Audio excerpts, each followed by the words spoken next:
Hello mga kachikas! It's me again, Jara, with my beautiful, independent, strong mother who has been a social advocate since 2016. Do you really have to mention that? Of course.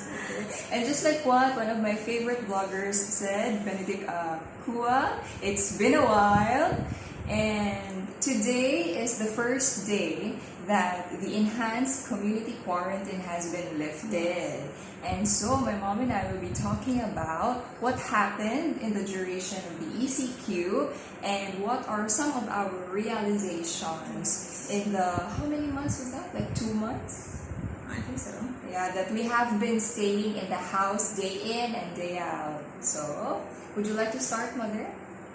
So, what have you done in those days that we're not supposed Why are to you go asking out? me? Well, You first. because of the previous months na I was working, I took the time to really make Bawi a rest. For sure, Which I means get to sleep. she's always Sleepy. Oh, and eating, of course. But as you wala can na ako see, na ng wala. Mm. Okay. So, how about you, Mother? What were you doing? Okay. The very first time that there were rumors of an ECQ, I was already planning. I was already planning what to do. So I took all my materials and then What kind of materials? art materials. Like katong mga garbage stuff, you know, mga discarded pala. Yes. Discarded stuff, and I already planned that that is what I'm going to do during the whole time. Aside from eating, of course. But even before then, di ba, Mother, even before the quarantine was kanang nagbalitaan siya, abot sa ato, you were already collecting art materials. Not art materials, but kaning mga discarded stuff. I've been collecting because I like the idea, I like the concept of doing something out of something that has been thrown away, nga na ba, or scrap. Kanang mga people are thinking, wala na pulos. I like that. I mean, I like to make use of them. So, if Mommy likes to make use of the things that are supposedly useless, on the other hand, ako naman, mahilig tumanggap ng mga things na broken. Magugot na pati siya doon. Joke. Anyway, so, and how has that helped you during the entire quarantine period? It has helped a lot. As in, a lot. Una, my time has been used productively. And then I discovered a lot of things. Nga, aside from those ideas I have before, saan sila pag-assemble, I'm learning. And of course, nag-research ko saan ako nga madugangan, no, ang beauty sa creation. So that I learned a lot. Also, aside from the art thing, I also realized several things na kanabang mga. So, if you follow or you are friends with my mom on Facebook, you will see her artworks because she exhibits them. She posts about By them. the way, those who don't know me, dili ako professional artist. She's an Artist. She's what we call an amateur, but Yes. I think the important takeaway there is that no matter how old you are, look at my mom, she's like more than 50, but age is 55, proudly 55. There's no age there to stop learning. Yes. And not just about artistic stuff. In everything. You shouldn't stop learning. And you mentioned earlier that you've had some realizations. Should we I share guess. to our followers, our mga kachikas, our realizations? This might sound condescending or medyo arrogant o gamay, no? But this is really what I felt.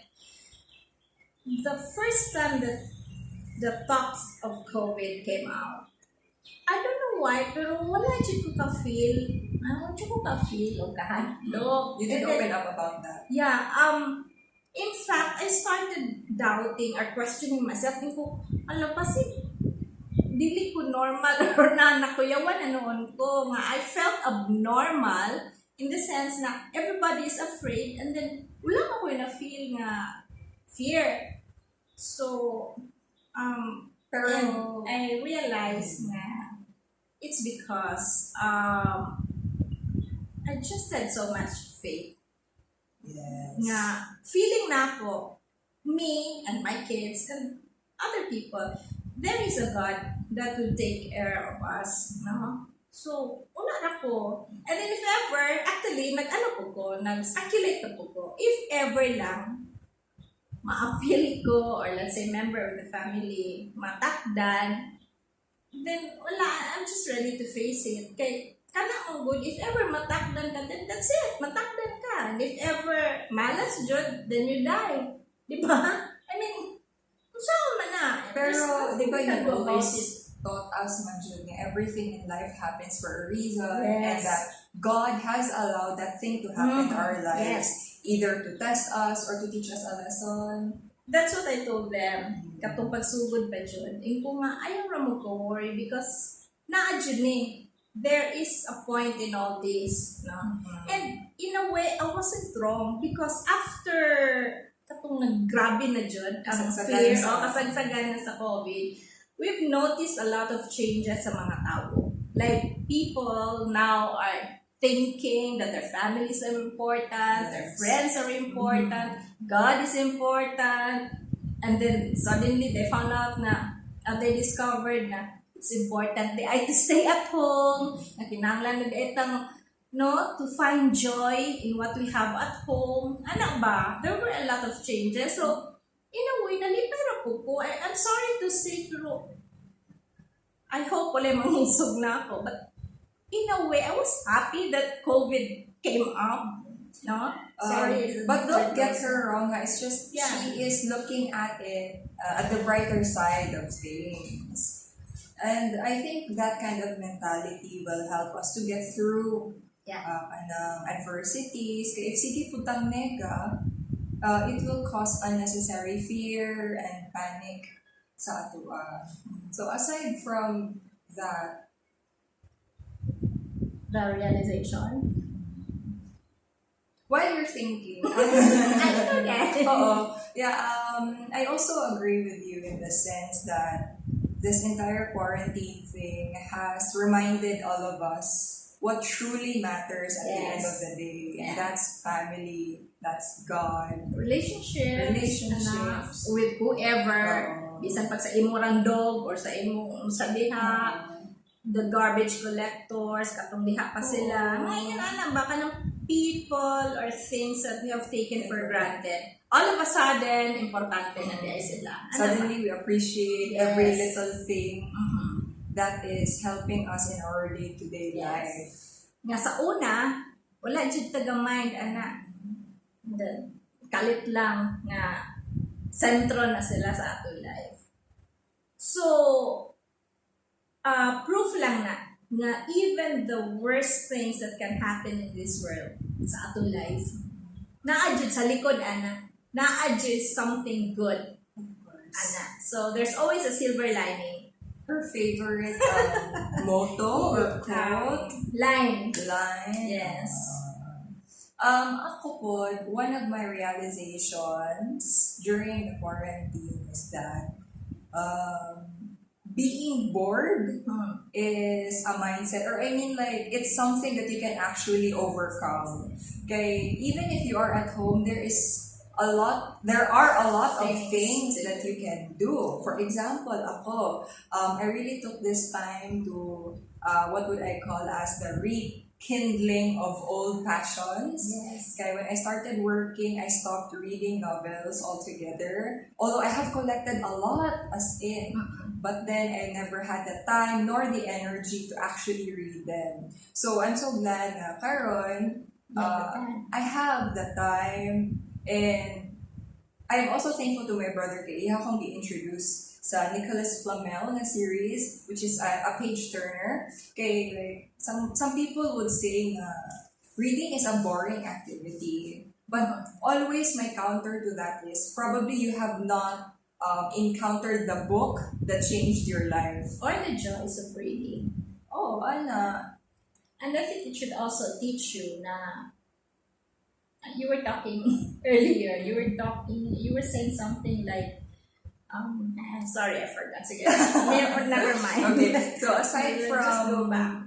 that. reading, which is one of my passions, I kind of started doing painting again. Although not as often as mom, pero like, wala lang, inaya ako, di ka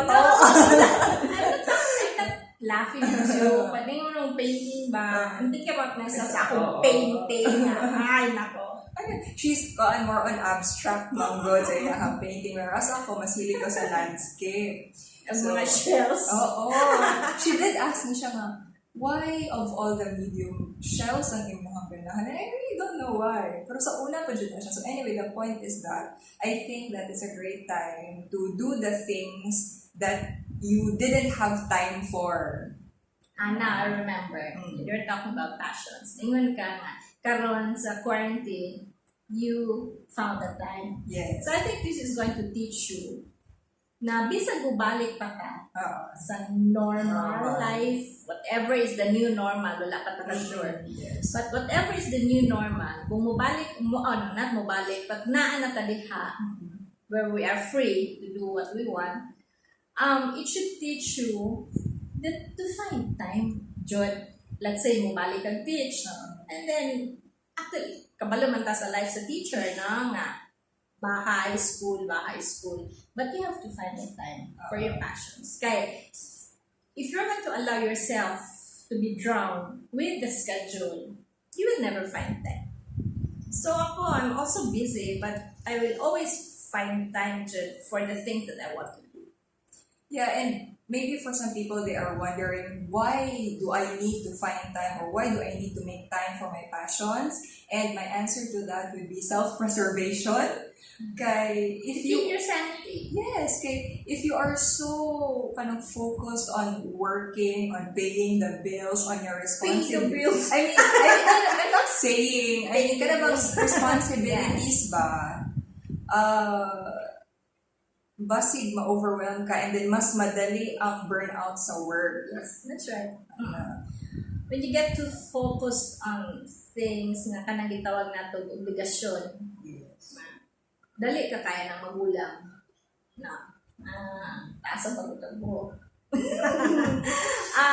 So we have to have an outlet Yes. for other things. I don't know if it's like matawag siya nga basic human need, but I think that each one of us needs something or some activity para ma-express ang ato ang creativity and to express ourselves. So if for example para na ni Mommy, it's art, and art in many forms, in painting, in her crafts, in writing, in Singing. poetry, singing. Yes, akong we sing, follow me guys, joke. For others, it's TikTok, it's dancing. There are so many ways to let yourself go, or Entertain yourself. Yeah. So, I would just like to share kay malagi na siya nga some people think reading is boring. So if you don't like it, you can listen to podcasts. And find something else. Or find something that else. suits your inclination. TED Talks. Yeah. Oo. Ano ba yung bandiha nga gusto magsigig pang limpios balay? Oo. But that's okay. Mas labi gani na because malimpyo yung balay. There are others who love to cook. Yeah. That's also expressing your creativity. I have an FB friend, also a friend in real life, na when the quarantine, when ECQ started, sige na lang dyan siya gluto. So, syempre, daghan dyan itong nakapahimulo sa iyang mga luto. Kaya halos every day, she cooks a lot of things. Yes, that's another thing that was kanang word na develop or kanang nagamitan nato sa ato ang time during the quarantine. Learning skills or practicing your skills. Yes. And then another thing po, you were talking of realizations. So I just read one post he had, pinaka-recent post that the title was Tama Na. So I guess na-realize na siya fully during the SEQ. Wala man na sa una.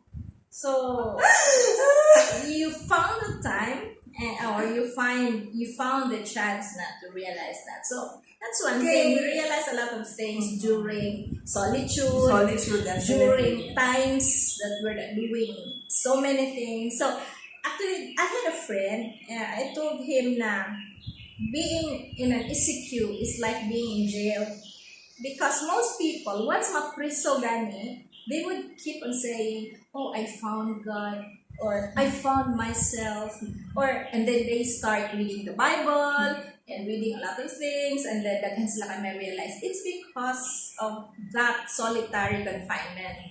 So mo po ni nahitabo nato sa ECQ.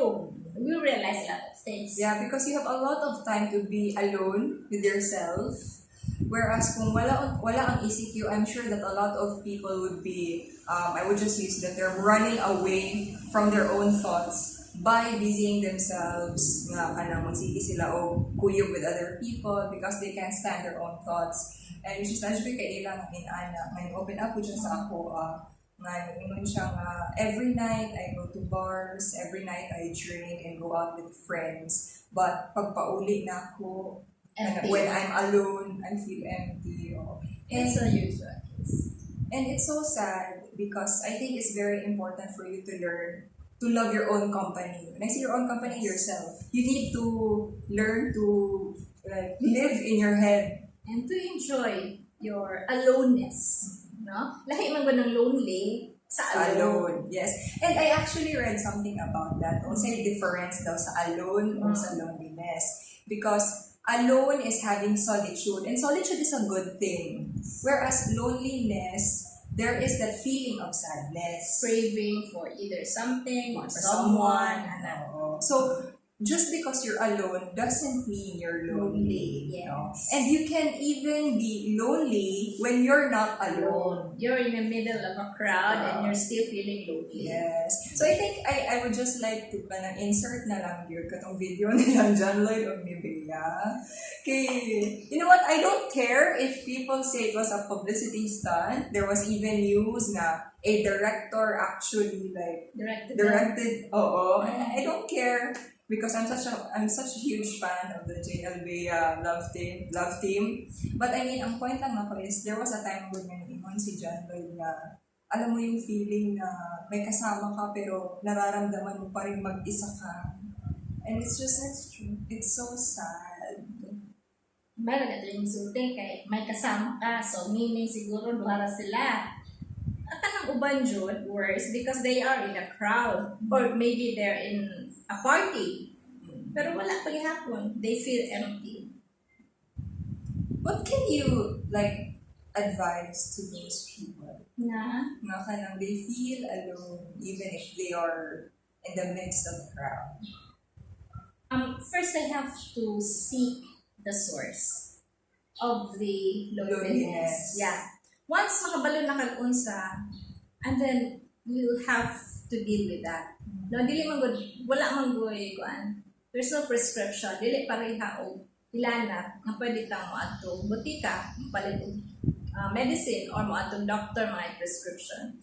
When it comes to emotional issues, there are no prescriptions. So the first thing, if I were the one, is to find the source of the loneliness. And then once makita na, you have to deal with it. First, embrace it, of course. Kaya dili man jud. If you're not going to embrace that, if you keep running away from that, you have to acknowledge. Yes, you have to acknowledge that that's the reason.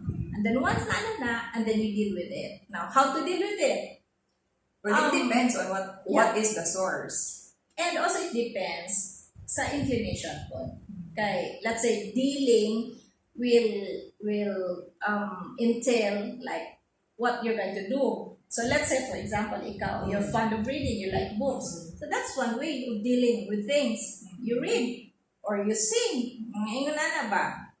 Ina-insert na sige ng akong pag-wising. Okay. So, ana. I would also like to share, I have a friend na he opened up to us na during the entire quarantine period, like every day nag-worship siya because he thinks it's the perfect time to reconnect with God because for such a long time he felt alone or kind of ganun, even though he was happy in the On the outside. on the outside, sa surface lang. Pero when he goes home and he remembers kung saan, so say, term na ng, so kumbaga masigla siya sa una and then nawala. Just commenting on what you said na kanang mo reconnect with God. Actually, it is usually during times of crisis that instead of staying away from God, that's the best time and the perfect time to really be close to God. Because if you stay away, where can you find the strength na? Diba? Wala na. But if you keep that connection, or if you keep or maintain that closeness, then there is always that hope inside your heart. Pwede nga walay hope around you, but inside your heart it's there. So, Because God is the one who gives you that hope. yes. Murag, paano na unlimited ang hope, murag ba og load. Or siya fountain siguro. Pero also commenting on that, kaya ako kay friend, yun siya na, bakit kailangan pa tayong dumaan sa ganito para makahuna-huna ta nga mabalik ang God? I think it's human. Yes. Actually, that question, although it's a very common question, pero it's always like that. Life, okay, God and life always works that way. That things happen to shape us into something else or to mold us into something else. Okay? Because if there is no bad thing that happens, kung happy na ta sige, everything we want is there. We won't work for things that matter, Jun. No? So, something has to happen para ka makamata sa imong katanga or para ka makasabot, no, about things. Sana dyan, something has to happen, Jun. Kaya kita mga di ba, human nature, dahil dyan tag-ulo. Dili gani maparok, dili dyan da Kinahanglan makakol. pang mainitan sa fire or kanang mapaso diay mapaso Yes, oo. para makaton. Oo. And then, kanang cliche, kanang old wisdom gani nga nag-ingon nga, kanang sword para mahait, ginakuan sa fire. So, kita, yung punta, nga, saan na to paghait, whether emotionally or mentally, kung wala takaagi o kalisod or kaguol, nga pagsulay, di dyan ta mahait. In order for a flower to bloom, there needs to be a little sunshine and a little rain. So, unsa man ang rain, nag-symbolize man na either pain, sadness, pero di guna mabuhi ng plant kung walay rain. Kung sige lang sunshine, matuyot ko na siya. Di ba? Parehas akong kalamong, guys. I was wondering, Yes. gardening the eye. Actually, dili na siya mao because I'm thinking of making a rock garden. Kahit gamay ra man ganing space na mo, ang front yard. Rock garden. Wala ni sa gawas na wallpaper na siya. Sa gawas na mo is I'm planning to make a rock garden. Aside from the plants, of course. Pero kung mag-plant man ko, it has to be vegetables. Para nga wala ni kapalit og sudan, nakoy maibot dito nga vegetable. I think somehow that's a good thing in the sense that it's being sustainable. Yes, Tama ba? yeah. And going back to my kalamungay, it's true po, no? Na when something is dying, whether it's love or plant or something that's about to die or dying na dyan siya, Dinahanglan siyang bisbisan. no, we should not immediately conclude Ah. na wala na, patay na, wala na. because kato ako kalamunggay. Actually, namatay jud siya ang kadyon. And then somebody told me nga, sige ra good, bubuhay ra good na. So I listened to that person. Pero actually, deep inside me, wala na ko gahuna-huna nga mabuhay pa to. But nabuhi siya. Although medyo, pa siya lami lang tawon, pero nabuhi siya. And that's what matters. So, ayun na At ako least, na. step 1 na to siya. Yeah. Butas ka ng bungkay. Well, Okay, so, what any- else have you realized? Wala na. let's see. What have you realized about food? We need food. Wala. Actually, I think that one of the things I realized also is the usefulness of social media in Right now. right now in making friends and communicating with your friends, checking up on them. But at the same time, dili dapat gihapon na our entire world is only fixed or kind of revolving around social media, because not everything that we see there is true. And sa karon ng ang nahitabo sa ako is I actually made new friends. Na kanang wala ko ka-meet nila in person, but I feel very close to them already because of the exchanges of ideas, the conversations that we have at night. At night. Okay, dugay siya kay matulog ron. Sa una nga wala, susko, sa alas 8 pa tulog na. Alas 6? Yeah, because kapoy man din siya. Of course, kapoy siya kayo from school. Pero karon susko, usahay, na mata na lang ko. Usually, I wake up at 3, 4. Ano pa sila? Wala pa dahil sila katulog. Silang duha sa iya brother. But I think one of the reasons why it's much more nice to talk at night is because marami ka ng idea nga kung gabi na more lower down na ang imuhang walls na build, so mas open ka, mas vulnerable. And temperature also. Medyo mabugnaw na, di ba? So, So, comfortable na ka. I mean, right now, balik inita biya. Yes. Mawala ang mood ninyo to talk. Anyway, I remember something.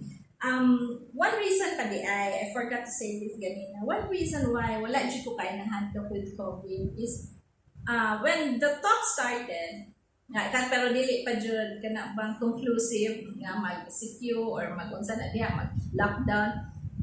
I did research and I found out na although kari pa manggong COVID mo, kung manggong the first time na ako na experience ko kanang pandemic dyan. Wali ka kaabot sa SARS? Yeah, I've heard of that, pero wala na kaayo ato. Okay. So anyway, kani manggod nga medyo nananang talk of quarantine, of lockdown. So this is the first time. So I did research and I found out nga pandemics, it's like earthquake. Nga it will always happen. I mean, it will happen whether you like it or not. And there has been a lot of pandemics in the history of the world. Daghan nang niagi.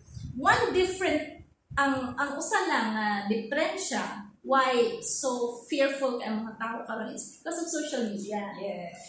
Sa una nga mag-pandemic, kung sa itabo for example sa Africa, it will reach Asia siguro after 3 months. So, siguro pa mag-subside ng fear bago makabalo ang other countries. Pero karon, after just a few seconds nga naay na positive na case dito, let's say sa Geneva, for example, after a few seconds, kabalo na dahil ka dito sa Philippines because of social media. So, nag-fuel sa fear. So, manang ako, wala na dyan po ato. Kaya it's gonna happen. After COVID-19, after let's say 50 years, 60 years, ano po yung pandemic? Bitaw ka, and then magaling na ganyan nga, history is just repeating itself. Yeah. Okay? sila. Pandemics have been present in the past. Yeah. You can They've ask always been Juan there. Ponce Enrile. He has Because weathered he's all of them. He's immortal. We never Okay, know. so- we're going back to walang kabahin po ng social media. That's why it's very important with people, my God, please be very careful and critical of the things that you believe in, the things that you share. Ayaw tuod dayon. Oh. And ayaw kahadlok dayon. Kung sa'y madunggan, Tama. So, Verify the source. Know what are the trustworthy sources. Dili kay sugi PM sa imuha nga ingon si inani, ingon si Ana, kay mutuon na kadayon. and na magdaghan bang mga kana sa lista ba na just because naata sa stage of fear magsikip mo padala maghimo usog mga unsa-unsa diha ipadala i-PM so nag-fuel sila sa fear and they like that they like seeing people nga halos mamatay na sa kahadlo Parang ako, that's still a form of terrorism. in a way yes but sa lista ra na sinalista ra na so kita dili ta magpadala mga manana. So, that Yes, was a this very is the- comprehensive talk about a lot of things. Oh, well, Comprehensive. about a Okay, lot of so things. And, that's enough. why not? Summarize. Ay, okay, sige. You do Ako it. ang din ang responsibility Yes. na mag-summarize. So, oh my God, ang dami natin pinag-usapan. I think that the very point of this talk lang, I guess, is for us to realize na hopefully the things that we learned during the quarantine, madala pa unta nato siya. Even if we When go there's back no more quarantine. Yes. when there's no more quarantine. And we have to accept that, like what Mom said, there will be a new normal. Hopefully, that's a positive kind of normal in the sense nga mas ma-appreciate na nato atong families, atong friends, atong freedom. Whatever it is, we're not sure man. Whatever is the new normal, let's just accept it. And then, i-acclimatize na to atong kaugalingon. Meaning, i-harmonize. Adjust ba? Adjust daw. Sorry. I-adjust na to atong selves anang new normal, whatever it is. Because if you don't, ma-apply din sa imo katong ka Charles Darwin na only the strongest species will survive. So, ano siya guys? I hope you had fun listening to us talk. And as always, we are very appreciative of your comments and your suggestions, your personal messages, both in Facebook and in YouTube. And thank you sa patuloy na pagtatangkilik sa And thank aming you for programa. the new subscribers. Yes. And pasensya na kayo sa mga katong nihatag o ganing ideas. Topics. Oo, pero wala pa na mo Yeah. talk about. Because it's important nga ang mindset po. Yes, ano po siya. So we're still doing Attune. research. Oo. Naka-attune ka. There are times na sa'yo lang topic to talk about pero we're not in the mood for that topic. In fact, naami usa ka topic nga giplanuhan nga until now wala pa gid na makaistoryahin. Which one? No, let's not. Secret Basta, muna guys. yeah. So anyway, so that's it for today. Thank you very much, mga kachikas. Stay tuned. Even though the general community quarantine nata, let's all keep safe. And this is the perfect time to go to church and praise God for always being with us and protecting us. So this has been Jara with my beautiful, independent, strong mother. Bye. Bye.